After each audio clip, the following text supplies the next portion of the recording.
Bonjour à toutes et à tous. Bienvenue sur Double Focale, notre podcast ciné. Installez-vous confortablement, mettez vos écouteurs et rejoignez-nous pour des analyses de films passionnés et décontractés. Alerte spoiler, nos avis sont ceux d'amateurs et n'engagent que nous. Mais nous espérons que vous passerez un excellent moment en notre compagnie. Que ce soit dans votre salon, dans votre voiture, à vos fourneaux ou dans le métro. Belle écoute et action! Salut à tous et à toutes. Bonjour tout le monde. Aujourd'hui, on revient avec un épisode un petit peu spécial, puisqu'on n'aura pas un épisode qui parle que d'un seul film, mais de 6 films, avec un peu notre rattrapage des films qu'on a vus fin janvier et en février. Voilà, on va alterner. Il y a 3 films qu'on a vus ensemble et 3 films que j'ai vus seul, mais du coup, on va en faire un dialogue pour que ce soit fluide. Du coup, on va parler de Is This Thing On de Bradley Cooper, de Send Help De Sam Raimi. de Sam Raimi, de La femme de ménage de Paul Feig, Ouais. de Primate De Johannes Roberts, je crois. et de Rental Family dans la vie des autres de Ikari, et enfin, Aucun autre choix. De Park Chan-wook. Voilà. Et donc le prochain épisode, on spoil un peu, ça sera sur les Oscars. Où, du coup, les films qu'on a rattrapés, on a essayé de tout voir pour être prêt. Donc, du coup, voilà, ce sera un épisode plus exhaustif que celui sur les Césars, où on a juste parlé des films des Césars qu'on avait vus, mais on ne pouvait pas faire des pronostics, on va dire, vraiment complets. Alors que là, pour les Oscars, on va faire étape par étape. Avec nos Les pronostics. différentes nominations, etc. Voilà. Bon, maintenant, on va commencer avec Easy Singon, donc de Bradley Cooper. Tout à fait. Alors, Bradley Cooper, qui est un acteur maintenant qu'on connaît depuis un certain nombre d'années, c'est surtout avec Very Bad Trip qui s'est fait connaître, j'ai l'impression, du grand public, et qui après, du coup, a sa carrière qui a explosé. Et ça fait quelques années qu'il est un petit peu plus en retrait, on va dire, en tant qu'acteur, on le voit beaucoup moins. Mais par contre, en tant que réalisateur, il a fait Star is Born avec Lady Gaga. C'est une histoire un peu très américaine qui a été refaite plusieurs fois et qui était vraiment un beau film assez triste, c'est très dramatique, très hollywoodien. Ensuite, il a fait Maestro, où c'était vraiment un film opératique qui avait vraiment une ampleur folle pour les Oscars. Qui se déroule sur peut-être 3 décennies. Ouais. Et là, le fait de le revoir revenir avec Easy Singon, qui a l'air d'être un film indépendant, beaucoup plus anonyme, on va dire. Il sort un peu dans l'indifférence totale. J'ai pas vu beaucoup de choses passer dessus. Je savais même pas que c'était Bradley Cooper qui avait fait, pour te dire. J'avais juste vu la bande-annonce passer. Et du coup, c'était vraiment étonnant de le voir dans un registre beaucoup plus intime, on va dire, Ouais, intimiste. intime et simple. Et on a beaucoup, beaucoup aimé. Ouais, ça a été un petit coup de cœur du mois de février. Alors, on va commencer avec le synopsis. Donc, c'est le mariage d'Alex et Tess ne tient plus qu'à un fil. Alex doit soudain affronter les doutes de la cinquantaine et la menace d'un divorce imminent. À la recherche d'un nouveau souffle, il se lance dans le milieu du stand-up new-yorkais, tandis que Tess remet en question les sacrifices qu'elle a faits pour leur famille. Ils vont devoir composer avec la coparentalité, questionner leurs propres envies et répondre à une interrogation essentielle. L'amour peut-il prendre une nouvelle forme ? Voilà, donc tout un programme avec des thématiques très adultes sur les relations. Et Je crois que c'est ça qui m'a beaucoup plu dans le film, c'est que c'est un film sur les relations de couple. On est sur une phase, on va dire, d'adulte autour de la cinquantaine, la petite cinquantaine, avec un style qui est assez naturaliste, c'est-à-dire ils sont pas maquillés, on les voit avec ils sont les sans phare. rides, voilà, sans phare.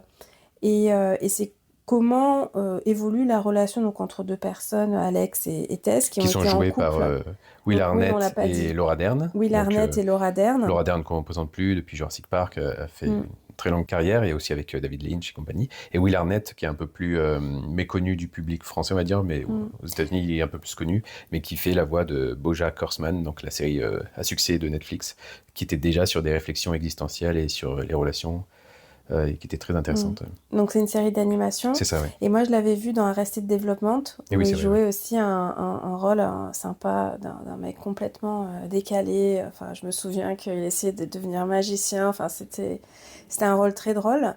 Et donc comment en fait cette relation évolue entre deux personnes qui se connaissent depuis qu'ils sont au lycée ou à la fac. Oui, on a l'air de comprendre que c'est vraiment le premier amour, c'est comme s'ils étaient voilà, quasiment au le premier lycée amour. Fac. Et comment finalement ils traversent une fin de relation, une rupture, et on se demande est-ce qu'ils vont se remettre ensemble ou pas. Il y a la coparentalité au milieu, et c'est vraiment intéressant parce que c'est pas du tout fait comme dans certains films de manière très oui, c'est pas du tout fait de manière classique ou voilà, cliché. où les gens vont se crier dessus.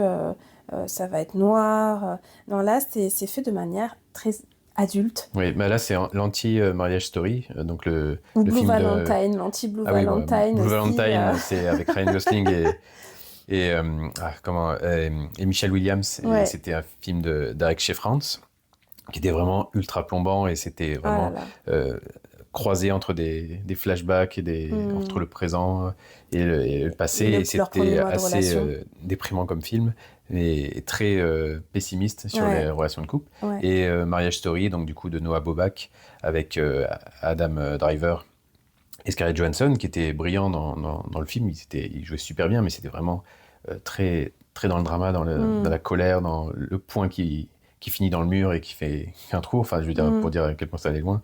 Et c'est vrai que dans la plupart des films de relations, et notamment des films de rupture, et de divorce, là, en l'occurrence. Et de divorce, voilà. En tout cas, moi, les films que j'ai vus, c'était souvent tourné autour de violences, soit verbales, soit psychologiques, ou le fait qu'on tape dans un mur, il y a presque une violence qui n'est pas physique, mais en tout cas qui est exprimée. Et souvent une dramatisation aussi dans la répercussion sur les enfants. Aussi, alors que là, ça le traite, mais ça reste quand même... je trouve que ça reste rempli de positivité dans le sens où voilà, on va affronter ça. On est sur une coparentalité qui est plutôt positive. Et du coup, à voir, est-ce que ça va réveiller des choses entre eux? Bon, alors on a l'habitude de spoiler si vous suivez notre chaîne, donc oui, à la fin, on sent qu'ils vont se remettre ensemble. En tout cas, ils se remettent ensemble plusieurs fois. Mais c'est pas fait de manière cliché, voilà. C'est ça, c'est pas cliché. Ils essaient d'apprendre à mieux communiquer et ils font des efforts de part et d'autre pour améliorer leur vie individuelle et pour nourrir leur relation. Et donc j'ai trouvé sur ça ce film qui changeait en fait des films habituels qu'on voit sur la même thématique, quoi. Donc c'est pour ça que ça a été un petit coup de cœur de mon côté. Je crois que toi aussi t'as beaucoup aimé. Ouais, puis ils cherchent pas à tout miser sur l'amour comme si c'était genre voilà ce qui devait forcément triompher. C'est plus finalement une réflexion sur on est ensemble depuis des décennies. Et en fait, on se perd de vue ce qu'on est, ce qu'on veut, quelles sont nos aspirations. Pour elle, c'est une ancienne sportive qui a fait les Jeux Olympiques en volleyball. Et du coup, là, il y a les JO 2028 à Los Angeles qui se profilent. Donc, on sent qu'il y a quelque chose qui la travaille. Lui, c'est quelqu'un qui finalement, peut-être, il travaille dans la finance. Ouais, il a l'air de faire un métier assez mais il a l'air de n'avoir jamais trouvé une voie, quelque chose qui l'anime. Et donc...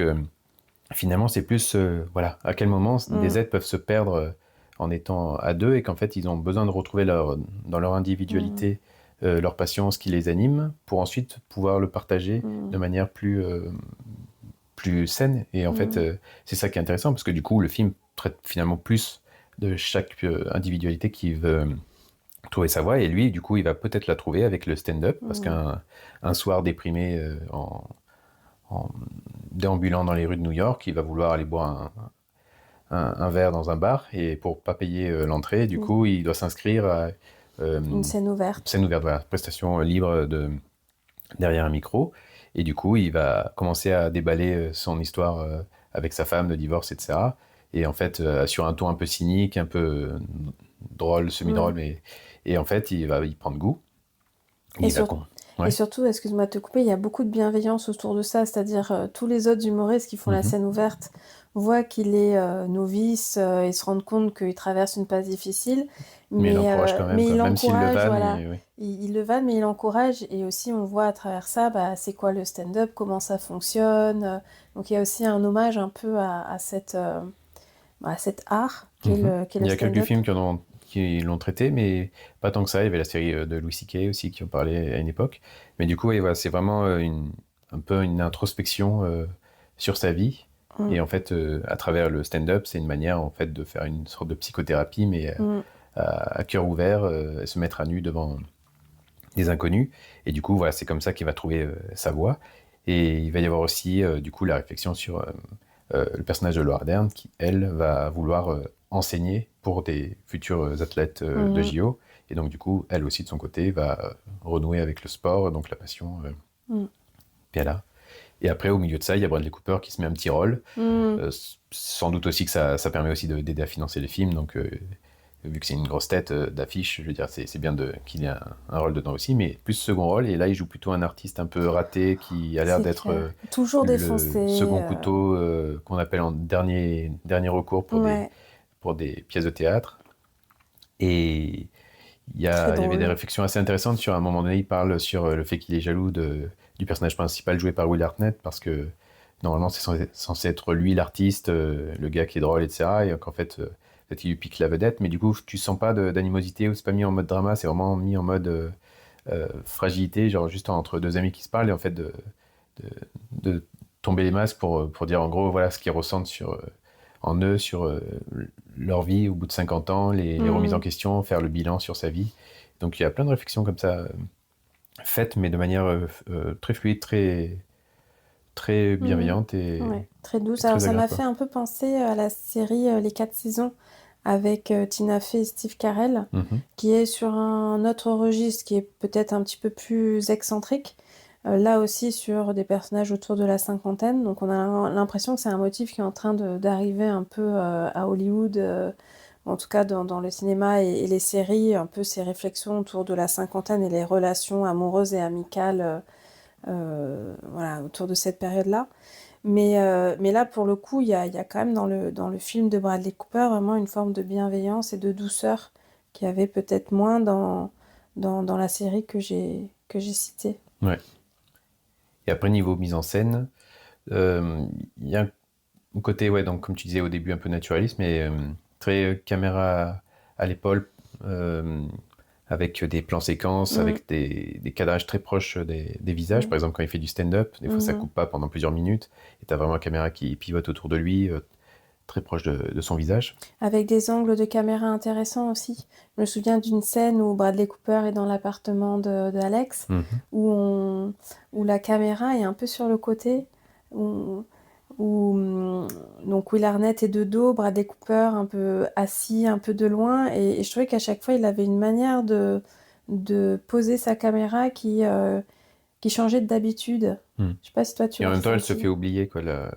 La mise en scène n'est pas ostentatoire, et justement, il n'y a Non. pas ce côté grandiloquent ou opératique comme il a pu faire avec Maestro ou Star is Born, quoi. Et du Mm. coup, c'est un film beaucoup plus intimiste, et avec quand même des audaces par moment. Le moment où, par exemple, ils sont dans une maison de vacances Mhm. pour un week-end, où du coup, ils sont dans une chambre, dans un grenier, et ils se disputent, et du coup, il se lève, et il se met à marcher, la caméra le suit, et d'un coup, il est dans une salle de stand-up, Ah et oui, la la transition est transition, invisible, elle est parfaite, ouais. et ça marchait bien. Et après, il y a aussi un peu ce côté... bon, ça, j'ai l'impression que c'est depuis Birdman qu'il y a beaucoup de réalisateurs qui font ça, mais c'est de faire des sons à la batterie en fond pour rythmer un peu le tempo C'est du vrai, film. Ça, c'est on le vrai voit de quand... plus en plus. Et même Ouais. Paul Thomas Anderson, je trouve, avec le piano, ou des fois, a cette manière un peu d'être un peu stressant ou strident sur certains Ouais, mais là, le passages, fait quoi. de prendre la batterie, c'est vrai que quand on a vu le film, on s'est clairement dit qu'il y avait une référence à Birdman qui était Ouais, je pense que c'est juste devenu un assez style, hein. Je pense pas que c'est une intéressante. référence en particulier à ce film-là, mais du coup,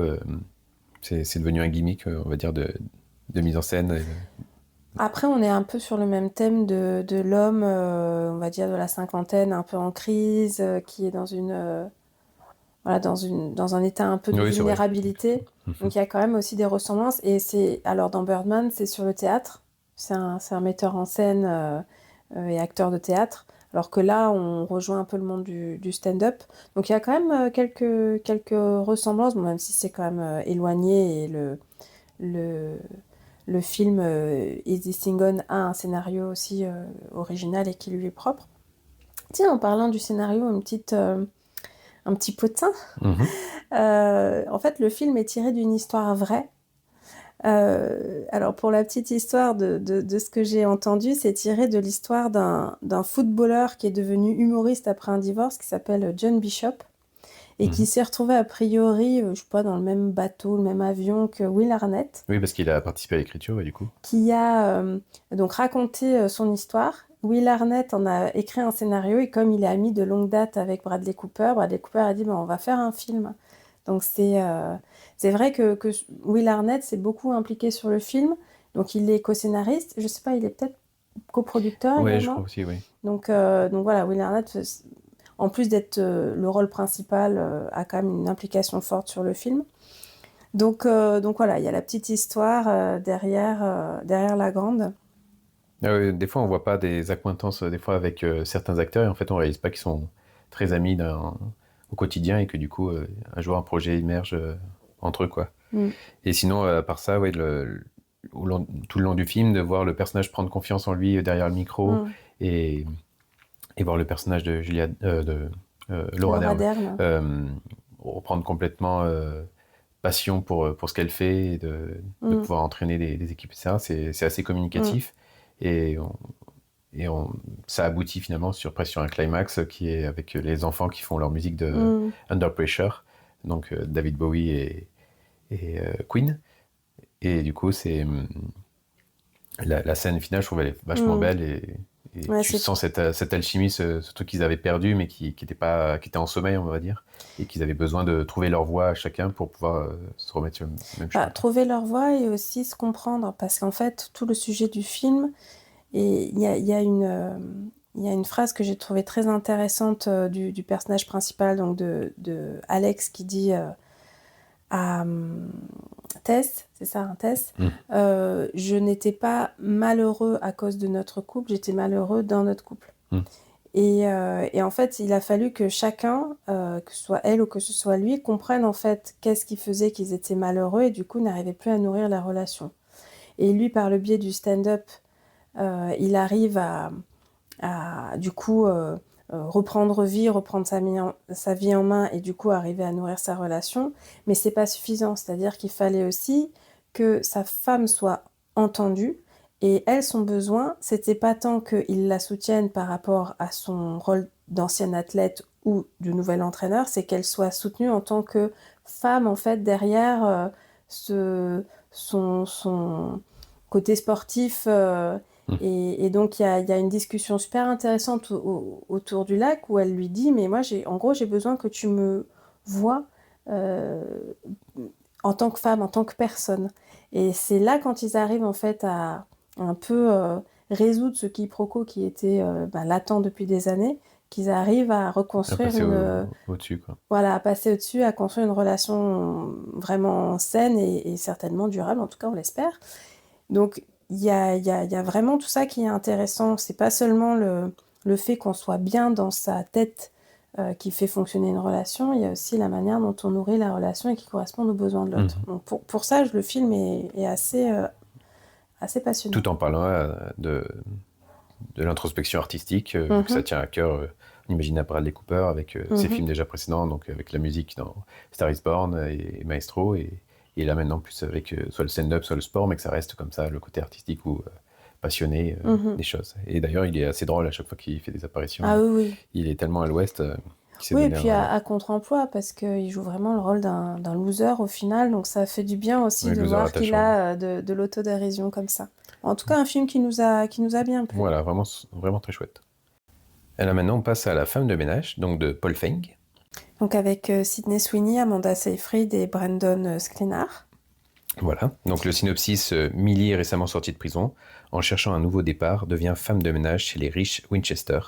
Derrière les portes luxueuses se cachent des secrets, des manipulations et une atmosphère qui dégénère bien plus vite que prévu. Donc c'est tiré du livre éponyme de Freda McFadden. Voilà, qui a été un gros best-seller et qui s'est bien vendu à des milliers d'exemplaires et millions d'exemplaires. Et vu comme le film fonctionne bien, c'est parti pour être une nouvelle trilogie à mon avis. Et donc, qu'as-tu pensé de ce film dont on entendait t'en parler et quand on s'est dit, bon, on va finir par le regarder ? On va finir par le regarder. Alors, je dirais que c'était un film double. La première heure, je me suis dit, c'est quoi ce nanar ? Et la deuxième heure, je dis, au final, ça va, il est plus intéressant qu'il y paraît, un peu plus sombre, avec de bons jeux d'acteurs, parce qu'en plein milieu du film, il y a un twist. Mais voilà, la première impression était quand même de se dire, mais on fait tout un tapage sur... J'ai rarement vu un volte-face pareil, quoi, genre... Ouais.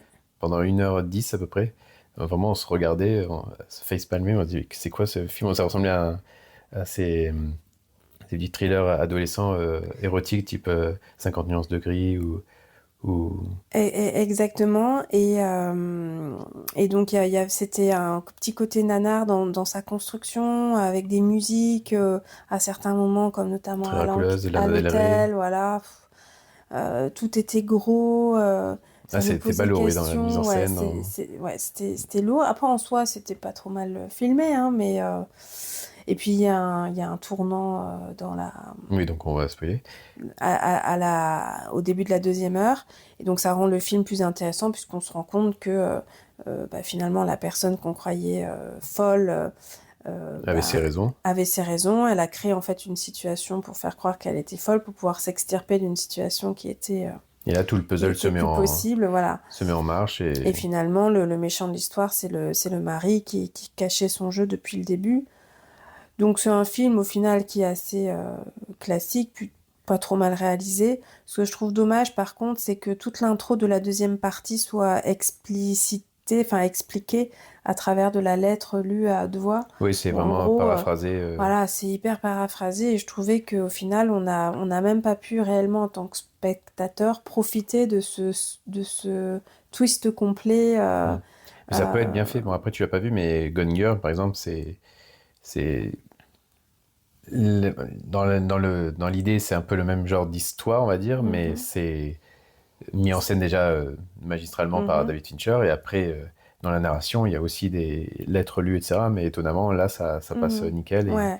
Alors que là, c'était vraiment avec des gros sabots. C'est-à-dire, si en plus, tu comprenais pas à l'image, il faut en plus que pendant 3 minutes, elle t'explique toute l'histoire du début à la fin. Voilà, j'ai trouvé ça dommage, même si au final, bon... Ouais, c'est vraiment la deuxième heure, c'est pour ça que ça retournement de situation. Le film, ça va. Ça va. Mais la première heure, je croyais à rien de ce qui se passait à l'écran. Ouais, je me disais, mais impossible de s'attacher au personnage. Et puis tu te dis, tu restes pas dans cette situation, même si ils mettent une situation, c'est pas pour rien qu'elle sort de prison et qu'elle doit avoir ce boulot, sinon elle risque d'y retourner. C'est juste une manière de nous dire, bon, c'est pour ça qu'elle reste dans la maison, mais en vrai... À part ça, il n'y avait pas trop de justification. Ouais, c'est un petit peu gros. Tout est un petit peu gros. Après, Amanda Seyfried, elle est exceptionnelle dedans. En tout cas, je trouvais qu'elle jouait merveilleusement bien. Et voilà, Sydney Sweeney aussi, elle a un rôle qui est intéressant, mais je trouve en deçà quand même du rôle d'Amanda Seyfried. Mais après, on voit qu'elle est plus sombre qu'elle en a l'air. Et en même temps, il y a cette dualité, parce que du coup, on dirait que le film, ils veulent en faire, je ne sais pas ce que donne le livre, mais il a transformé un peu en justicière. On le voit avec la fin. Ouais, on dirait que en gros, son but, ça va être d'aller dans chaque famille où il y a un problème pour réussir à le résoudre de l'intérieur. Mais en même temps, on voit son côté sombre. Et du coup, tu te dis, c'est comme une sorte d'anti-héros. C'est une Batwoman. Je suis curieux de savoir au final ce que ça va être la suite. Donc, ils ont quand même réussi à nous donner la curiosité de voir. Ce qui est intéressant quand même dans la thématique du film et donc du livre, c'est quand même de rappeler que parfois il y a des violences qui existent et qui sont souvent pas visibles parce qu'elles sont dans la vie intrafamiliale. Donc, bon, ça c'était quand même un sujet assez intéressant et comment parfois on essaie de s'extirper d'une vie familiale qui semble parfaite aux yeux du monde. Enfin, moi, j'ai adoré le rôle des autres mamans de famille qui sont sous le charme du père de famille et qui sont les seules à pleurer au moment de l'enterrement du mari. Pareil, tu sais tellement plus si c'est que du faux semblant ou pas. Mais... Et du coup, voilà, il y a ce côté, ce que l'on présente aux autres. Ça rejoint la thématique des réseaux sociaux. Hein. Tout ce qui est visible n'est pas forcément la réalité. Et au final, la réalité de la vie de Nina, elle était assez affreuse avec des violences psychologiques et même physiques qui étaient atroces. Donc voilà, la thématique, elle est quand même intéressante. Mais après, c'est le traitement, quoi. C'est le traitement, voilà, qui est un peu grossier. Même si la deuxième partie est sympa, à partir du moment où ta première partie, elle est aussi lourde et peu subtile, c'est difficile à défendre. Mais bon, après, on passe pas un mauvais moment une fois qu'on a passé cette première heure, quoi. Ouais, c'est ça. Sinon, c'est un thriller domestique en huis clos, comme ça, qui est pas inintéressant. Mais du coup, ça m'a surtout donné envie de revoir Gone Girl. Faudrait que je monte pour voir vraiment ce que c'est de mettre en scène un sujet comme ça, qui est beaucoup plus intéressant, quoi. Donc, après, c'est quand même intéressant de voir les différents éléments au début du film où on ne comprend pas, et après à la fin, du coup, une fois qu'on a compris les tenants et les aboutissants, on réalise, ah oui, c'était pour ça qu'il y avait tel élément qui nous est donné précédemment dans la première heure. Et aussi cet escalier, par exemple, l'escalier de Tchekhov, où, genre, euh, où elle dit qu'elle va se rompre le cou un jour, et finalement c'est lui qui meurt dans cet escalier. Donc bon, c'était une petite ironie sympathique. Donc voilà, sympa, à voir, ça va être une franchise, de toute façon, vu comme le film cartonne. À voir si la prochaine famille dans laquelle sera Sydney Sweeney sera mieux construit, on va dire, avec un thriller plus haletant, ou si ce sera un petit peu comme ça, un peu hybride, schizophrène, entre une première heure très cliché, un peu balourde, et une deuxième heure de plus heures plus intéressante, quoi. Bon, après, à partir du moment où on connaît le filon, c'est dur de créer la surprise du spectateur. Je sais pas en fait si des suites marcheraient, une franchise marcherait. Ouais, je pense que les gens iront voir hein, la suite. Tu crois? Bah oui, c'est maintenant que c'est établi, mais il y aura plus Amanda Seyfried a priori. Ah oui, certainement. Et après Paul Feig, bon bah c'est un réalisateur de comédie, il a fait des trucs sympathiques, mais c'est pas dans sa réal et de sa mise en scène, c'est classique de chez classique. Il y a rien qui dépasse, c'est très très sombre quoi. Ouais. On va arrêter là. Ouais. Maintenant, on va passer à Primate, que j'ai vu seul. Parce que du coup, je me disais que mon acolyte allait peut-être avoir du mal avec les scènes gore. Mais du coup, je te montrais maintenant, ça avait l'air de t'avoir quand même intrigué. Alors, ce qui m'a intriguée, ou je pense que j'aurais pas tenu plus que les 3 minutes de bande-annonce, parce que ça me faisait quand même peur. Par contre, j'aimais bien l'ambiance dans cette maison à Hawaï. Hawaï. Et puis, j'ai été assez impressionnée par ce singe où il fait voilà, super du coup, réel. C'est pour ça que je voulais en parler, parce qu'à première vue, c'est un slasher un peu classique. C'est réalisé par Johannes Roberts, qui a réalisé des films de requins avant, qui étaient 47 Meter Down et 47 Meter Down Uncaged. Voilà, donc il s'est fait sa petite franchise de films de requins. Et il a fait une adaptation du jeu vidéo très célèbre Resident Evil, Bienvenue à Raccoon City, qui était assez fidèle au jeu, mais qui était au final très nanardesque. Et donc rien n'amenait à se dire que ce réalisateur était forcément incroyable à suivre, mais du coup, Primate, ça a été une bonne surprise. Non pas que le film soit un grand film, mais du coup, il a ce côté justement intéressant d'utiliser un singe joué par un vrai acteur, plutôt que de le faire en tout CGI, comme on a vu avec Gladiator 2, par exemple. Donc, c'est pas du tout un effet spécial. Non, c'est du coup en effet pratique, avec à la fois animatronique et costume. Et donc avant ça, je vais quand même dire le synopsis. Du coup, c'est dans une maison isolée à Hawaï. Lucie revient chez sa famille et retrouve Ben, leur chimpanzé domestique intelligent. Après avoir été mordu par un animal infecté, Ben, le singe du coup, contracte la rage et devient une menace violente tout autour de lui, avec tous les gens présents dans cette maison. Donc il y a la fille, donc Lucie, sa sœur et leurs amis, etc., qui étaient là pour le week-end pour célébrer. Ils sont en vacances, etc. Et donc du coup, ça va transformer ça en carnage, quoi. Ouais, ça a l'air très gore de ce que tu Voilà, m'as bon après, raconté. le slasher, c'est ultra classique, c'est filmé avec des ados qui vont se faire massacrer les uns après les autres. Mais voilà, ce qui est intéressant, c'est que le singe est fait avec un vrai acteur qui du coup, lui permet d'être tangible et d'être crédible et réel dans cet environnement. C'est-à-dire que la lumière se reflète sur lui, ils sont souvent dans une piscine pour échapper, parce que le singe a peur de l'eau, donc il va pas dans l'eau, donc eux, ils vont dans l'eau pour essayer de pas se faire mordre. Et du coup, dès qu'il se prend des projections d'eau, ou de la lumière, ou s'il y a des tissus, etc., on le voit interagir avec lui, ce qui rend le film plus palpable. Et en même temps, comme c'est un costume, ça trompe pas forcément à 100%, on sent quand même que c'est pas un vrai singe par moment. Mais du coup, ça rend un côté étrange, c'est ce qu'on appelle la vallée de l'étrange, le côté Uncanny Valley. On sait qu'il y a un truc qui cloche, mais même si c'est réaliste, et du coup ça rend encore plus étrange. Et en fait, paradoxalement, on s'en fiche un peu que ce soit un faux singe, parce qu'en fait, ça pourrait être un homme qui aurait un costume de singe. Bah, au final, ça serait tout aussi flippant d'imaginer que ça puisse exister, quoi. En mode tueur en série. Et dernièrement, et ce qui est intéressant, voilà, c'est le choix d'avoir fait ça à l'ère du tout numérique, où voilà, on le voit avec Weta Digital qui a fait la franchise La Planète des Singes, donc celle récente, avec Andy Serkis d'ailleurs qui jouait le singe César, qui du coup faisait de la performance capture pour le jouer.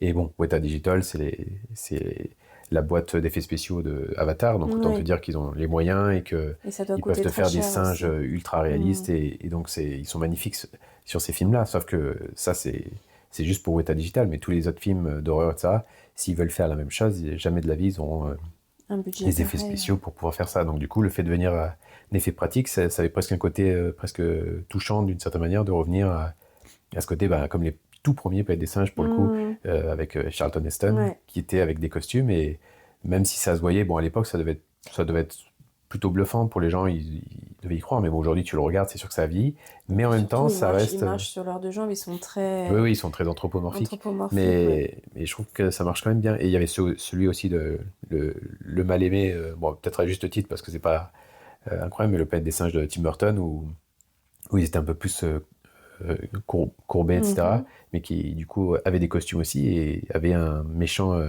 Tim Roth, donc un des singes dans celui de Planète des singes qui était de Tim Burton, qui était vraiment ultra flippant. Et donc du coup ce retour au costume, j'aime bien cette idée que voilà, du coup ce soit...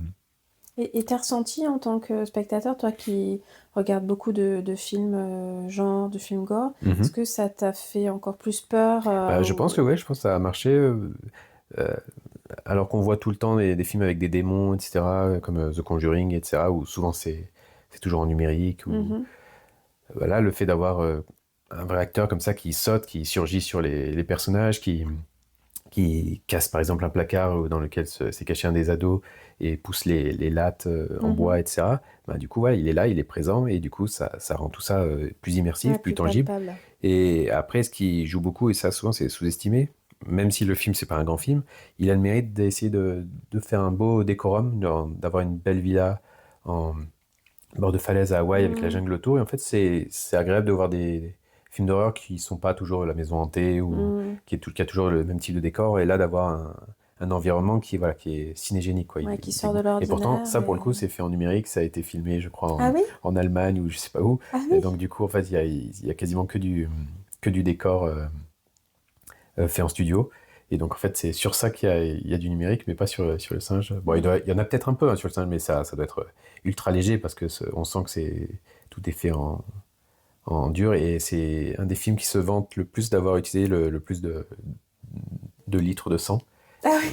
Donc je crois qu'il a un des records. Et donc il est clairement... Je pense qu'avant c'était Sam Raimi qui avait dû avec les Evil Dead, ou le remake des Evil Dead de Fede Alvarez aussi, où il y a du sang de partout, mais du coup voilà, c'est intéressant de voir qu'aujourd'hui on utilise plutôt des effets pratiques comme ça, et ça pose des questions aussi par rapport à l'IA, parce que maintenant qu'il y a l'IA qui arrive, on voit avec Seedance 2.0, qui est l'IA générative chinoise, qui est vraiment bluffante, qui reproduit Brad Pitt qui se bat contre Tom Cruise, et on y voit quasiment du feu. Si on le savait pas, on pourrait penser que c'est tiré d'un film.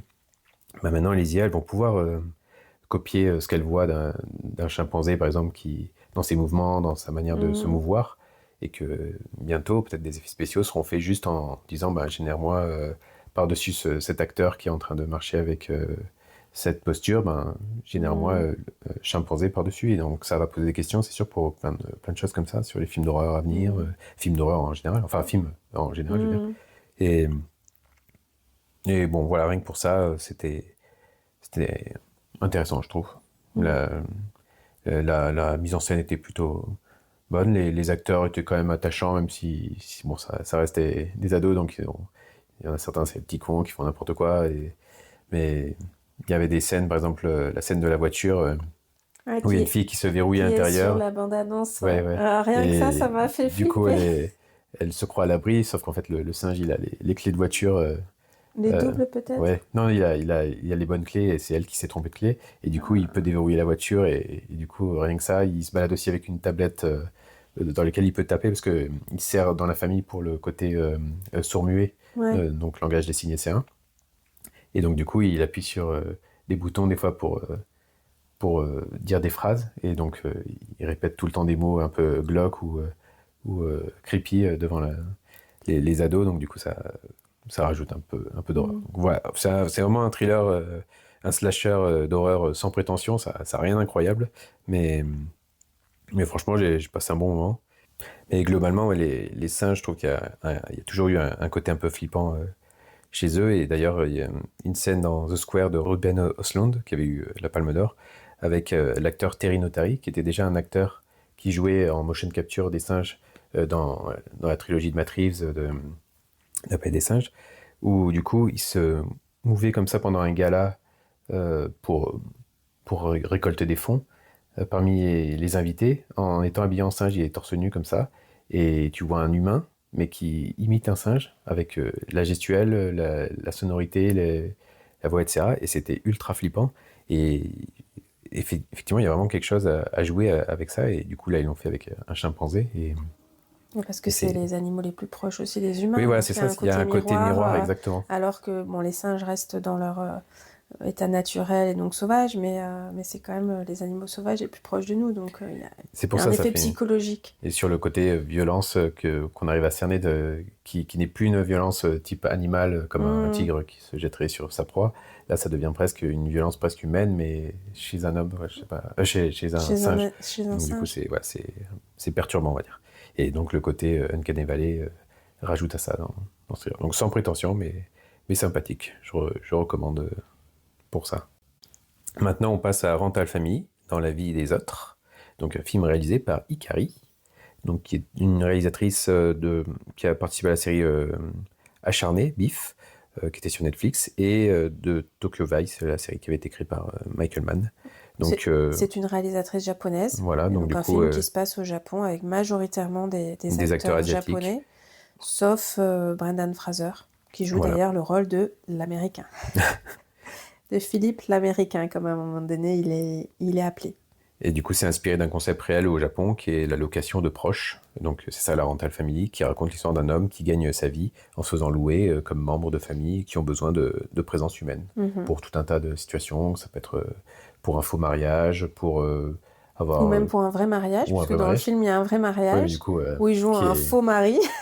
ou bien pour avoir une présence, type quelqu'un qui est trop solitaire et qui a besoin de quelqu'un pour jouer à la console avec lui, ou pour se balader dans un parc, ou faire semblant d'être un journaliste pour redorer le blason Tout à fait. personnage. Donc, ouais, tout un tas D'un ancien écrivain. Donc on voit plusieurs situations dans lesquelles les membres de cette entreprise de famille à louer est faite. Et c'est vraiment très intéressant puisque c'est un film sur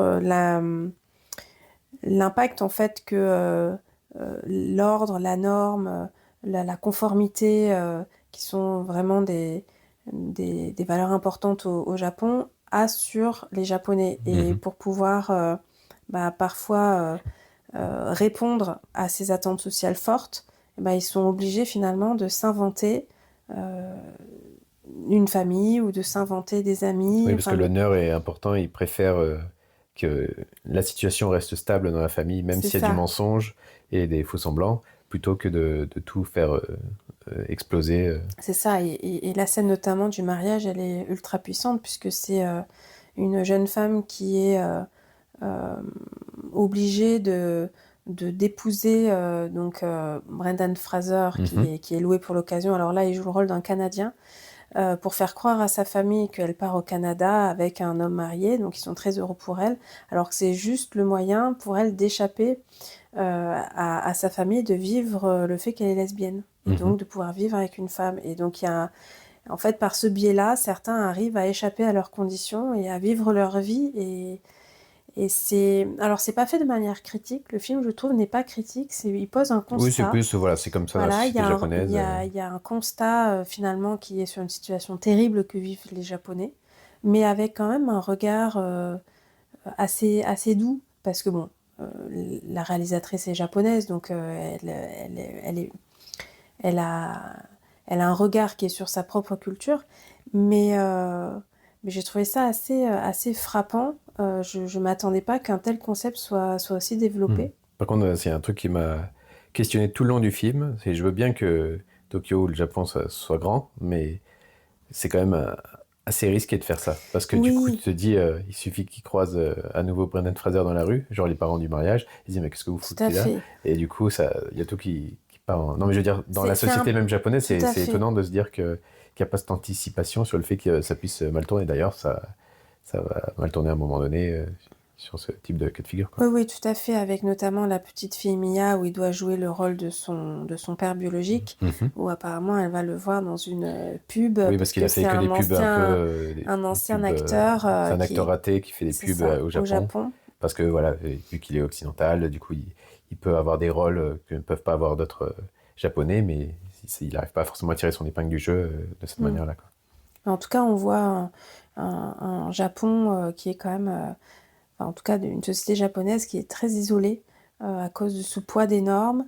Et je trouvais que c'était vraiment bien fait. C'est un film très touchant. Il n'y a pas de mélo. C'est pas ultra dramatique. Il y a vraiment des situations Oui, il y a un bon dosage là, pour ça. ouais, qui sont touchantes, qui sont émouvantes, juste ce qu'il faut. Et ça peut faire le lien avec Easy Sing On, bon, dans une autre mesure, mais c'est vraiment un film sur les relations. Et comment on arrive à créer des relations sincères alors que finalement on est dans une société qui crée des situations complètement fausses et des projections. Et je trouvais ça assez intéressant. Et puis il y a toujours ce côté mise en abîme du cinéma avec le fait de scénariser du coup des situations, du coup, c'est de faire des scénarios de la vie, quoi, dans le fait de faire des rencontres avec des personnages et de dire tu vas jouer tel rôle, et que lui en même temps il est acteur, donc du coup il y a sa vie artistique et en même temps sa vie privée qui devient en même temps sa vie artistique. Enfin, Ouais, alors en plus Brendan Fraser, ça fait plaisir de le voir. Ça faisait oui, il longtemps était que je revenu l'avais en pas grâce avec The vu. The Whale, Whale. donc de Darren Aronofsky, où il avait eu l'Oscar d'ailleurs.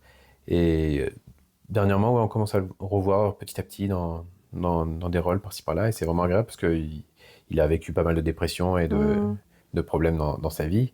Et du coup, voilà, c'est plus le Brendan Fraser du temps de La Momie où il était au sommet de sa gloire, on va dire. Bah, d'ailleurs, La Momie, Qui ça va devrait revenir avec revenir, oui. Rachel Weisz, là, ça fait plaisir. Du coup, ils reviennent, je sais pas combien d'années, au moins 15-20 ans, hein, Au ça moins. date. Mais du coup, bon, ça va être très... la suite opportuniste, c'est un peu nostalgique, mais pourquoi pas, on verra. On verra ce que ça donnera. Mais du coup, c'est intéressant de voir le contraste entre les Japonais et aussi cet Américain qui, lui, a grandi dans une culture complètement différente. Tu vois, il est plus spontané, il est dans le ressenti, et il est plus expressif. Et du coup, il va toujours essayer de garder son authenticité dans les rôles qu'il joue.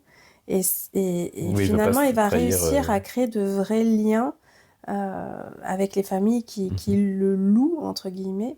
Et donc c'est un film vraiment délicat sur finalement le besoin de lien et d'attachement qu'ont les êtres humains, sans que ça tombe jamais dans le mélo. Oui, et puis même comme il y a beaucoup de thèmes très contemporains comme la solitude et les relations marchandisées, etc., à un moment donné, il manque d'affection, on va dire, où il est assez solitaire.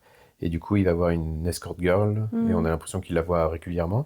Mais c'est pas montré de manière glauque, comme Non, s'il ils allait ont voir une prostituée, etc. Il y a vraiment un côté... ils nouent des liens, ils s'entendent bien, et même presque ils sont des confidents, etc., l'un pour l'autre. Et ouais, c'est montré avec douceur et bienveillance. Alors que... En fait, on dirait qu'il arrive à nouer des liens avec des personnes qui sont un peu en dehors du système et pour lesquelles finalement la société a plus d'attentes, comme cette maîtresse. Et donc, comme tu dis, c'est pas du tout glauque, c'est fait ça avec vraiment beaucoup de délicatesse. Et aussi, de par son état d'esprit très américain, il arrive à créer le déclic. Par contre, chez d'autres, comme son patron, par exemple, son patron, il arrive à créer un déclic et ça lui fait aussi changer la manière dont il va peut-être diriger son entreprise. On l'espère aussi avec la maman de Mia, il va arriver à créer un déclic pour peut-être qu'elle voilà, elle élève différemment sa fille, peut-être moins en retenue, peut-être plus expressive. Donc ça, ouais, c'est un film très beau, touchant, plein de sincérité. Il y a une belle intelligence émotionnelle en fait chez les personnages, en particulier le rôle de Philippe, Et puis joué par Brendan Fraser. Puis joue encore sur ce contraste entre l'Occident et le Japon, un peu à la manière de Lost in Translation, avec Brendan Fraser quand même qui est assez corpulent, on va dire, enfin qui a, dans le sens il a une présence comparée aux Japonais où il passe pas inaperçu, petits, et c'était voilà, un peu la tout même à chose fait. avec Bill Murray dans Lost in Translation, Ouais. où il était très grand et du coup il était souvent un peu à l'étroit dans cet univers qui était fait pour des personnes peut-être un peu plus petites dans la norme, on va dire, là-bas. Et Et du coup, ouais, c'est toujours le contraste. Ou Sidonie au Japon, avec Oui, Sidonie au Isabelle Japon. Huppert. Alors, c'est un petit peu Oui, c'est différent, différent, Sidonie au Japon. mais il y avait un peu un décalage aussi. Oui. En tout cas, un petit coup de cœur quand même. Moi, j'étais assez surprise du film. J'ai trouvé ce film vraiment délicat et Oui, intéressant c'était un sur la feel-good culture movie japonaise, sympa. Après, il a rien d'incroyable dans la dans la réal. mise C'est en propre, scène. c'est une belle mise en scène. Et ouais, il y a ce côté fétichisation un peu du Japon quand même, Mm. où on s'y sent bien, quoi, mais dans la manière de la représentation de la ville, du pays, etc. Mm. Et c'est Ah, donc un non, film très à sympa. voir, on vous conseille. Ouais. Alors maintenant, on passe à Aucun autre choix de Park Chan-wook, donc le réalisateur de Old Boy, la trilogie de la vengeance, et Mademoiselle, donc qui est renommé. C'est un peu le réal sud-coréen qui est le plus célèbre parce que c'est celui qui a un peu lancé le cinéma coréen En en Occident? Occident, avec Old Boy, où avant ça, il n'y avait pas beaucoup de films qui s'exportaient de Mm. là-bas. Il y a eu aussi Bong Joon-ho, du coup, avec Memories of Murder. Et ensuite, avec tous les succès qu'il a fait par la suite, The Host, puis ensuite, surtout Parasite, voilà, qui est un peu, j'ai l'impression, le cheval de Troie dans l'Occident, où à partir du Mm. moment où il y a eu Parasite, qui a eu plein de prix, d'Oscars, etc., j'ai l'impression qu'avec ce film, plus la série télé Squid Game, Mhm. c'est immiscé comme ça dans Dans les la culture foyers, occidentale. Mm. sinon, en tout cas en France, et que du coup, maintenant, ça a explosé, et du coup, tout le monde, enfin, beaucoup de monde regarde de séries et films coréens, dont mes parents étaient parents, qui, qui sont des mordus de- De d'œuvres séries coréennes. coréennes. Et, et, le, et ce réalisateur, du coup, fait partie avec aussi Kim Ji-boon, le réalisateur de J'ai rencontré le diable, voilà, de ce trio de réalisateurs très renommés comme ça en Corée du Sud. Et là, c'est le retour de Park Chan-wook avec justement Lee Byung-hun, donc qui est l'acteur de J'ai rencontré le diable de Kim Ji-boon, qui est aussi l'acteur qui avait joué dans la saison 2 de Squid Game, dans Concrete Utopia, et dans J'ai rencontré le diable, oui, donc, comme je le disais. Et du coup, il revient avec un film qu'il avait en prestation depuis pas mal d'années, où il voulait le réaliser. Il a failli le réaliser aux États-Unis, parce qu'il avait déjà fait un film qui s'appelait Stalker, qui était un peu un film de vampire, qui était inspiré justement du conte de Bram Stoker, mais en version Mm. américaine. Donc il a déjà fait des œuvres américaines, mais comme souvent, ils sont jamais meilleurs que lorsqu'ils filment dans leur pays. Pareil Mhm. avec Bong Joon-ho, quand il a fait Mickey 17. L'air de Ouais, rien, c'est sympa, mais ça vaut pas les films qu'il fait ça dans vaut son pas pays comme Parasite, Parasite, quoi. etc. Mm. Il a décidé d'adapter le roman The Axe de Donald E. Westlake, qui ensuite a donné l'adaptation au cinéma Du coup, du prêt. Couperet de Costa Gavras avec José Garcia. Alors moi, je l'avais vu. Alors, T'en avais je, pensé quoi du coup? je me souviens qu'à l'époque, ça m'avait énormément plu. J'ai quelques bribes de scènes qui me restent, mais voilà, je sais qu'à l'époque, ça avait été une bonne claque, mais j'ai l'impression que c'est...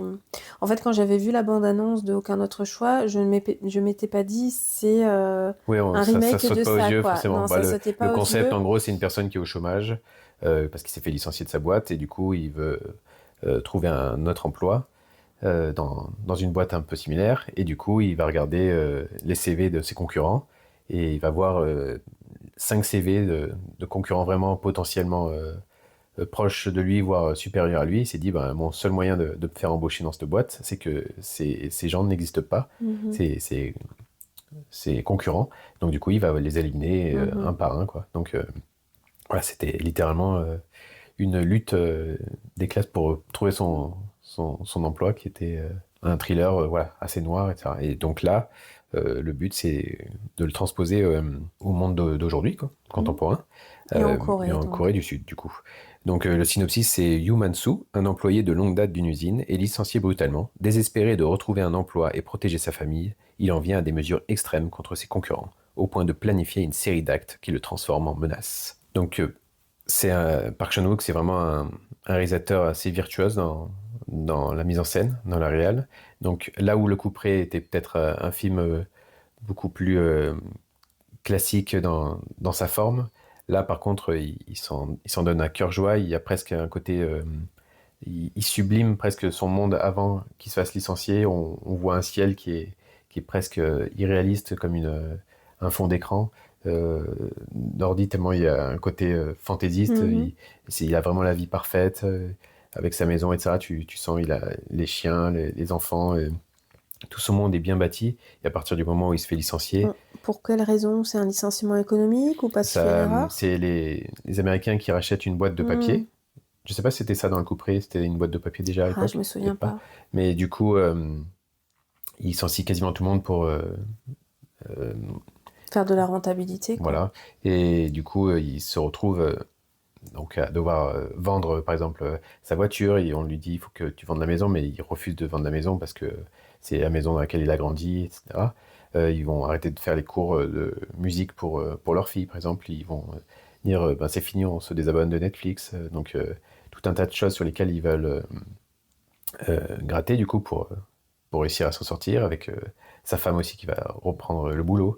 Sauf que du coup, l'aspect intéressant, c'est que le film s'appelle Aucun autre choix. Et en fait, il n'y a aucun autre choix parce qu'il veut bosser dans une boîte de papier à nouveau. Mais en vrai, il pourrait bosser dans plein d'autres emplois. C'est juste que, même si ça reste une économie fragile en Corée du Sud, tu te doutes bien quand même que pour trouver un emploi, si en plus tu vas à tout prix que ce soit dans ton domaine qui est en train de se restructurer, ça va être compliqué. Donc en fait, c'est aucun autre choix dans son mental où il veut pas passer à autre chose.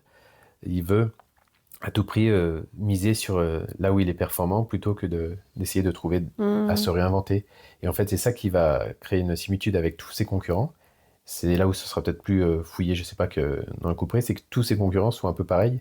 Ils n'arrivent pas à passer à autre chose dans leur vie. Ils ont une espèce de prestige par rapport au papier, du fait d'avoir bossé pendant des décennies là-dedans. Et en fait, toutes les cibles de ses concurrents vont être un peu des miroirs de lui-même, où ils vont être mal vus, par exemple, par leur conjointe ou par leur famille, parce que du coup, ils n'arrivent pas à se restructurer, etc. Et du coup, tout le long du film, en fait, il a le choix, mais il décide de ne pas le faire pour ne pas changer son mode de vie et son idéologie par rapport à ça. Ouais, c'est intéressant. Je me souviens pas qu'il y avait ce côté miroir dans le couperet de Costa Gavras. Il y a moins de cibles aussi. Là, j'ai l'impression globalement, il y en a 3 dans celui-là. Et ça met énormément de temps avant qu'il se débarrasse de sa première cible. Au début, on sent qu'il est vraiment hésitant, il n'arrive pas à le faire. Donc, dans un sens, c'est plus intéressant parce que c'est vraiment une dissection de si tu devais, voilà, comme ça, demain, te débarrasser d'une personne, tu vois, au lieu de faire une scène où juste il va le faire, il te montre toutes les hésitations, toute l'enquête qu'il va faire, ses réflexions pour ça. Étape par étape, et du coup, c'est intéressant, il va se mettre à observer sa cible, il va voir tous les faiblesses qu'il y a, etc. Et pour ça, c'est assez intéressant. Mais ça prend son temps. Et donc, du coup, pendant une première heure, je trouvais difficile de rentrer dedans. Et après, la deuxième heure, après, ça s'accélère et c'est un peu plus intéressant. Mais il part sur tout un tas de pistes. Il veut traiter plein de sujets en même temps. Et il avait déjà fait ça avec Decision to Live, son thriller qu'il avait fait avant, qui était très bien aussi, mais qui, du coup, était très dense. Il y a tellement de thématiques qu'il veut traiter, qui fait que des fois, c'est pas aussi fluide qu'une œuvre. Je trouve que de Bong Joon-ho, ou par exemple Parasite, tu te poses pas autant de questions sur... il y a vraiment cette lutte des classes, cette famille pauvre presque dans les bas-fonds de la ville, et cette maison de personnes riches dans les hauteurs de la ville. Et voilà, ça agit comme une sorte de parabole ou une métaphore. Comme ça, alors que là, c'est un peu plus complexe, ça part dans tout un tas de directions. Et aussi la mise en forme. Il s'amuse vraiment avec sa caméra, il a des plans de grue, des plans aériens, des reflets, enfin il part dans une mise en scène ultra esthétisée, comme il a toujours fait, et c'est très beau, mais en même temps ça te dévie un peu du film, parce que du coup tu fais presque plus attention à la mise en scène que d'être juste dans l'immersion dans le film. Il fait aussi beaucoup de jeux avec le téléphone. C'est l'un des rares réalisateurs qui filme aussi bien les écrans numériques et les portables. Par exemple, tu as des fois un plan sur un reflet d'ordi. Et en fait, tu as le flingue qui est sur l'écran, qui se superpose sur la tête qui est reflétée, comme s'il y avait un flingue sur la tempe, tu vois. Je sais pas si c'était très clair à expliquer de manière audio. Mais du coup, il fait comme ça des jeux de miroir tout le long du film. Et du coup, c'est très ludique, quoi, à regarder. C'est vraiment magnifique au niveau de la photo et et de la mise en scène. Mais du coup, voilà, il y a eu ce côté où j'ai un peu plus de mal à rentrer que ce que j'aurais voulu. Et ça avait fait ça aussi un peu avec Decision to Live. Et du coup, c'est presque un film où j'aurais envie de revoir pour voir si ça marche mieux au deuxième visionnage. Sur le fond, il n'y a rien à reprocher. C'est vraiment très prenant, etc. Mais du coup, voilà, il y a ce côté foisonnant, on va dire, qui peut perdre un petit peu, alors que finalement, l'histoire est assez simple. Mais il va mettre des sous-intrigues avec ses cibles, justement, où il y a aussi l'intrigue des différentes cibles, il y a des sous-intrigues sur son fils, etc. Et ça Ouais. presque un peu brouillon, alors que pourtant la mise en scène est tellement virtuose que du coup, c'est difficile de voir la corrélation entre les deux, quoi. Et puis il y a cette rupture de ton aussi dans les films coréens, qui passe d'un côté un peu ridicule par moment, un côté burlesque, à un côté très dramatique. Donc ça, c'est toujours intéressant, mais ça peut surprendre. Et voilà. Je pense que j'ai tout dit dessus. C'est un film intéressant, vraiment, vraiment bien. Mais du coup, je me rends compte que c'est la deuxième fois qu'un film de Park Chan-wook me déstabilise un peu, alors que ça m'avait pas fait ça avec ses précédents, genre type la trilogie de la vengeance ou Old Boy, tout simplement, qui étaient des thrillers vraiment haletants de A à Z, quoi. Peut-être plus simple dans leur scénario. Voilà. Mais par contre, la subtilité, donc là, je continue de spoiler, mais du coup, sur la fin, du coup, il finit par se débarrasser de ses 3 cibles. Ah. Sa femme, du coup, va le couvrir d'une certaine manière. On va comprendre qu'elle a compris ce qu'il faisait, mais du coup, il va y avoir aussi cette réflexion sur le couple et sur les relations. Donc là, ça aurait été intéressant de pouvoir en parler avec toi par rapport à ce qu'on disait avant sur les relations. Mais du coup, c'est un peu un film aussi sur les relations de couple. Et finalement, il se fait embaucher comme directeur du coup d'une nouvelle usine de papier qui est entièrement informatisée, avec des IA qui s'occupent de tout. Donc il n'y a plus d'employés, il est tout seul dans l'entrepôt. Et en fait, tu vois qu'il est quand même content, mais tu vois, il y a un côté ultra cynique, tu vois, sur le fait qu'il est engagé, mais pour combien de mois, combien d'années, quoi, parce qu'ils vont bientôt plus avoir besoin de lui. Et du coup, c'est très actuel avec le côté IA générative, etc. Et donc, sur la fin, je trouve quand même ça, il y a ce côté vraiment un peu presque funèbre, je sais pas, funeste de toutes ces boîtes où finalement, bientôt, elles seront les humains seront obsolètes, quoi, voilà. Et même ils disent, du coup, ça nous permet d'avoir l'usine qui est quasiment tout le temps sans éclairage, parce qu'on n'a pas besoin d'éclairage pour des machines à l'intérieur. Donc du coup, c'est des entrepôts qui sont dans le noir. Donc lui, il est avec sa loupiote, tout seul, et juste pour voir si les machines marchent. Et après, à la fin, il te montre toutes les machines qui sont comme des sortes de tracteurs, tu sais, qui découpent les rondins d'arbres, qui les découpent, qui les dépiotent, qui les font en morceaux. Sauf que pareil, il n'y a pas de conducteur dans les camions, etc. Et donc, du coup, tu as compris que c'est l'ère vers l'IA, vers tout numérique et fini le côté palpable du papier, côté touché, etc. Et à la fin, tu n'as que des superpositions pour le générique de feuilles de papier pour te montrer. Et lui, on le voit qu'il se rend compte de l'évolution de son secteur ou... Non, vraiment, je pense que c'est comme s'il était la tête dans le guidon, il réfléchit pas à ça. Il ne veut pas que son univers change, à part qu'il ne se rend pas compte qu'en fait, tout change. Et que du coup, c'est voué à l'échec. Oui. Mais du coup, il y a ce côté cynique qui est très intéressant sur la fin. Ok, bon. Voilà. Non, c'est un excellent thriller. Je t'accompagnerai si tu veux faire un deuxième visionnage. Ça marche. Mais là, c'était... je mettais un bémol sur le fait que voilà, il m'a pas autant pris que ce que j'aurais voulu, mais ça reste le haut du panier. C'est un excellent thriller que je recommande fortement, quoi. Vraiment. Voilà. Donc maintenant, on passe à Sendelp, que j'ai vu seul. Du coup, c'est un film de Sam Raimi. Donc c'est le retour de Sam Raimi, parce qu'on l'a un peu perdu ces dernières années. Donc c'est le réalisateur culte de la trilogie Evil Dead, qui a donné plein d'autres itérations dernièrement, et dont certains qui sont en train d'être filmés. Il a fait surtout la trilogie de Spider-Man aussi, qui est sans doute ce pourquoi on le connaît le plus. Celle avec Tobey Maguire, c'est ça? Et il a fait Mort au vif, le western avec DiCaprio, Sharon Stone et Gene Hackman, qui était vraiment très bien, qui était vraiment une manière de détourner le western et de le rendre très différent de ce qu'on avait l'habitude de voir. et qui avait malheureusement floppé. Mais c'est pas un des premiers films de DiCaprio d'ailleurs? il était jeune, c'était pas un de ses premiers films, mais ouais, il était très jeune. Il n'était pas encore, je pense, le DiCaprio Qu'on connaît. qui a explosé après Titanic, quoi. Et après, petit à petit, il avait fait Jusqu'en Enfer, puis Le Magicien d'Oz. Et dernièrement, il avait fait la suite de Doctor Strange, qui était du coup pour Marvel.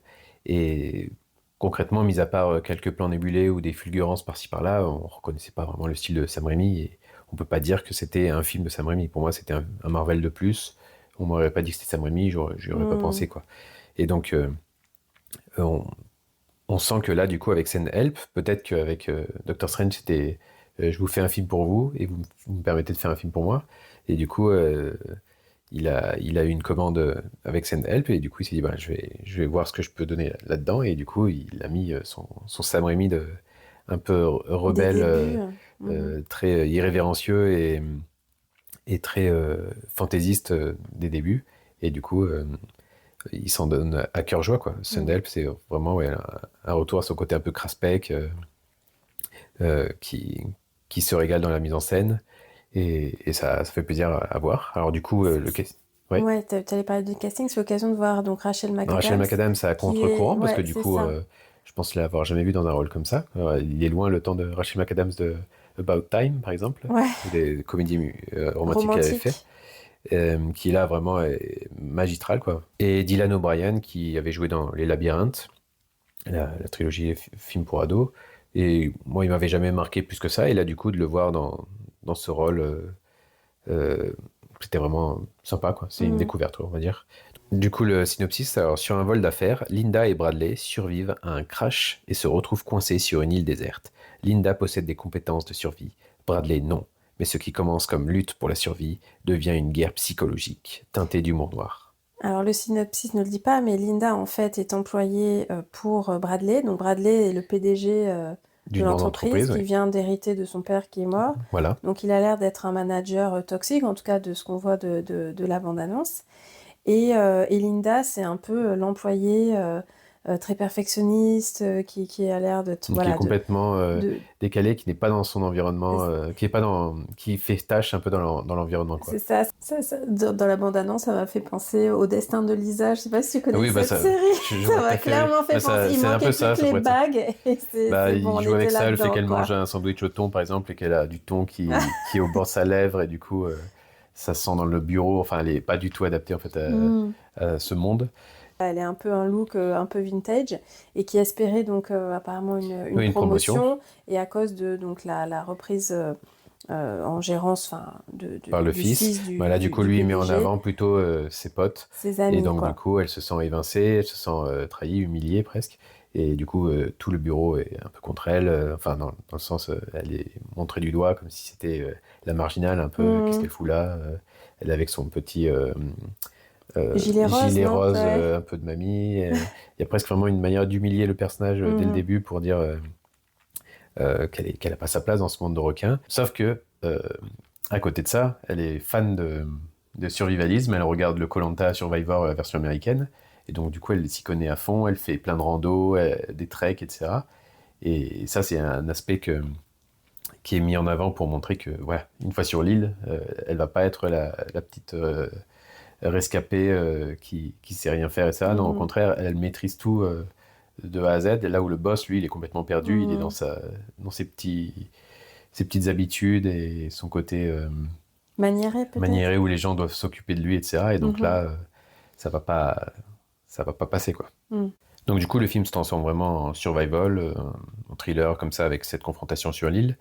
Et du coup, il va partir vraiment dans un côté un peu hybride, comédie noire et en même temps thriller un peu trash et gore. Il y a même un côté aussi un peu cartoonesque par moment dans le côté bande dessinée. Je veux dire, ils sont quand même sur une île où il y a une croix qui est désignée par des roches en haut d'une montagne, et donc tu vois, ça fait vraiment très, très fantaisiste. Et donc du coup, là, les rôles vont s'inverser et ça va être fini la hiérarchie qu'il y a au bureau. Là, c'est sur la place, ça sera chacun pour soi. Et même, il devra accepter de s'en remettre à elle. Voilà, il va y avoir ce jeu comme ça tout le long du film, ce jeu de dupes où on va pas savoir des fois si les personnages, dans leurs intentions, veulent changer ou s'ils jouent un jeu pour se faire bien voir, pour se faire accepter, pour réussir à s'en sortir, quoi.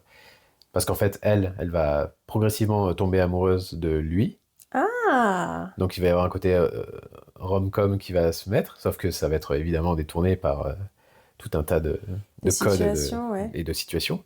Et lui, il va faire semblant d'être attiré par elle pour pouvoir la mettre un peu dans sa poche, sauf qu'en fait, après, il va la trahir, et puis ça va être que des situations comme ça où ils vont vraiment se décevoir l'un l'autre, mais sauf que ça va être en mode survival avec des affrontements qui vont très loin, quoi. Et c'est haletant, enfin, il n'y a pas de ventre mou dans le film, enfin, t'as été pris du début à la fin? Oui, non, franchement, tu veux savoir où ça va en venir, c'est bien construit, la mise en scène de Sam Raimi, comme je disais, il s'amuse vraiment avec tout un tas de plans de montage, plein de manières de mouvoir ses caméras. Il y a un combat complètement starbé entre Rachel McAdams et un sanglier avec une lance, ultra gore. Euh, il va y avoir des scènes de combat entre les deux, où il va y avoir une scène par exemple assez gore de énucléation, comme on dit, quand on met son doigt on énuclé, dans on l'œil. enlève les yeux, c'est Donc, ça. ouais, autant te dire que ça, t'as Ah envie de oui, tomber de l'œil. sympathique, quoi. Et, Un film pour moi. Voilà. Surtout, il va y avoir cette composante, c'est le fait qu'en fait, l'île n'est peut-être pas aussi déserte qu'elle en a l'air. Il se pourrait qu'il y ait une maison à l'autre bout de l'île, et que du coup, Rachel McAdams, elle est dans son élément. Maintenant, elle se sent bien sur cette île. C'est comme si Elle avait pas toute envie sa d'en vie, partir, quoi. elle avait attendu ce moment-là, où elle est en pleine possession de ses moyens, alors que l'autre, lui, il a qu'une envie, c'est évidemment de se faire secourir, et donc du coup, elle va lui cacher qu'en fait, ils sont pas si abandonnés que ça. Et bon, je garde un peu de mystère pour là, parce qu'il n'y a pas besoin de spoiler, c'est pas intéressant de spoiler plus, et si un jour tu le vois comme ça. Mais du coup, il y a ce retour de Sam Raimi, comme ça, un film un peu de sale gosse, quoi, gore, trash, et en même temps très créatif dans sa mise en scène, un peu comme Mort ou Vif que j'ai vu récemment, où effectivement, pour un western, je te dis, c'est fou d'avoir fait ça. Il y a un côté presque Tex Avery, souvent on dit, ce qui pourrait être un peu un frein quand on en parle comme ça, parce qu'il y a un côté un peu mauvais goût, on va dire. Mais en fait, c'est tellement habité, ça retranscrit tellement le, la personnalité de Sam Raimi qu'en fait, il n'y a que lui pour faire des films comme ça. Et donc, du coup, ça élève le film à quelque chose de très personnel, quoi. Vu que c'est pas un truc qu'on verrait, si c'est pour voir un film d'île déserte ultra classique, plan-plan, bon, bah, à la limite, on peut vite se faire chier, mais là, il arrive à justement contourner tout ça pour faire une satire comme ça, un peu sociale, et en même temps de lutte entre les personnages qui est intéressante, quoi. Et c'est un peu à mettre en parallèle avec dernièrement un film qui avait gagné au Palme d'Or. Décidément, ça fait 2 fois que je le cite dans ce podcast. Du coup, Ruben Östlund, qui avait déjà fait The Square, dont j'ai parlé tout à l'heure pour la scène du singe. Mais il avait fait aussi Triangle of Sadness, où il avait aussi eu une Palme d'Or, où c'est pareil, un peu cette lutte des classes, où c'est un bateau de croisière qui va couler, et du coup, les survivants vont se retrouver sur une île, sauf qu'il y aura les gens riches qui étaient sur ce bateau de croisière, et les employés du bateau de croisière qui sont pas de la même caste et de même rang social, et donc du coup va y avoir comme ça cet affrontement dessus où les rôles vont s'inverser, parce que du coup il n'y avait pas un remake récent sans filtre que tu as vu? non, mais c'est ça. Triangle of Sadness, c'était hashtag sans filtre. Mais c'est pas un remake, c'est le même film, quoi. D'accord. C'est juste que les titres français, des fois. Ah, ok. C'est comme tu me parlais de sans filtre, je croyais que c'était pas le même film. D'accord. Et du coup, voilà, ils se sont mis un peu en rapprochement, mais pour dire qu'il y en a un, voilà, qui se prend plus au sérieux, et même si c'est une satire noire, comédie noire, qui est à Cannes et qui a la Palme d'Or, et à côté, t'as le film de Sam Raimi qui, lui, jamais de la vie, il se retrouvera à Cannes, etc. Et pourtant, c'est fondamentalement un peu la même histoire, tu vois. Mais c'est juste qu'il y a une version, on va dire, noble qui fait les festivals, et l'autre, la version, voilà, le petit con rebelle qui fait son truc, et finalement, bon, les deux sont valables, quoi. C'est juste 2 visions différentes des choses. Ok. Et après, voilà, ça donne aussi envie de revoir éventuellement Seul au monde avec Tom Hanks, qui était tout seul sur une île. Peut-être et là, voilà, classique. c'était une autre réflexion, quoi. C'était plus le plus intéressant, finalement, c'est ce qu'on voyait le moins dans le film, c'était le retour à la vie réelle, tu vois, après avoir passé des années sur une île. Du coup, une fois qu'on rentre dans la civilisation, qu'on entend à nouveau le bruit de la ville, plus le fait de dormir dans un lit alors qu'on a toujours dormi dans le sable ou tout comme ça. Enfin, du coup, il y avait toute cette réflexion qu'avait donnée Zemeckis à son film qui était intéressant, quoi. Mais du coup, voilà. Sendelp, très bon film de genre et bon retour de Sam Raimi. On espère de le voir sur de nouveaux films comme ça où il peut se lâcher. Et à la limite, voilà, c'est des plus petits films et qui sont plus impactants que de le voir dans une grosse production Marvel où il est complètement Oui, et puis effacé, point quoi. lié, il est peut-être pas libre aussi de faire les choix qu'il veut. Souvent dans les grosses productions, les réalisateurs ne peuvent pas faire ce qu'ils veulent. Ah oui, c'est ça, ils sont complètement liés, quoi. Mais... Bah, on a eu un peu cette impression avec Edgar Wright Ah oui, avec et Running Man, ouais. Running Man, où c'est vrai Qui, au qu'on demeurant, a... est un très bon film. Franchement, il est sympa. C'est pas un mauvais film du tout. Mais il reste trop classique comparé à à la ce qu'il a fait trilogie avant. Ouais. Quand on voit la Cornetto trilogie avec de Simon Cornetto Pegg. ou même ouais, Last Night in Soho, on sent pas le Edgar Wright.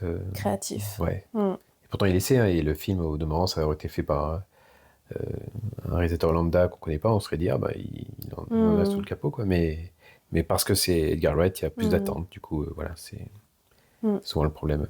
Donc voilà, là, c'est le retour de Sam Raimi. Voilà, c'est notre retour de 6 films qu'on a vus dernièrement. On se retrouve prochainement pour le podcast sur les Oscars. Ciao, ciao! Allez, bye bye!